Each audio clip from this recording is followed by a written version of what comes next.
महाविकास आघाडीकडून जिल्हाधिकारी कार्यालयासमोर बदलापूर घटनेच्या निषेधार्थ काळ्या पट्ट्या लावून काळे झेंडे दाखवून निषेध करत धरणे आंदोलन केले। यावेळी महाविकास आघाडीचे अनेक घटक पक्ष यामध्ये सहभागी झाले होते। आज शनिवार दिनांक 24 ऑगस्ट रोजी दुपारी 12 वाजता जिल्हाधिकारी कार्यालयासमोर निदर्शने करण्यात आली। बदलापूर येथे घडलेल्या घटनेच्या निषेधार्थ महाविकास आघाडीच्या सर्व नेत्यांकडून आज बीड जिल्हाधिकारी कार्यालयासमोर निषेध करत धरणे आंदोलन केले। तसेच त्या अत्याचारी नराधमास फाशीची शिक्षा झालीच पाहिजे।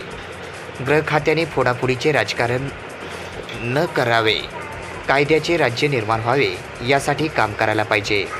भारतीय संविधान व न्यायव्यवस्थेचा आदर करायला पाहिजे आणि आदर करणारे आम्ही लोक आहोत। त्यामुळे राज्यव्यापी बंद न करता निषेध व धरणे आंदोलन करत तोंडाला काळ्या पट्ट्या लावून काळे झेंडे दाखवून या घटनेचा बीडच्या जिल्हाधिकारी कार्यालयासमोर महाविकास आघाडी व घटक पक्षाच्या वतीने निषेध करण्यात आला।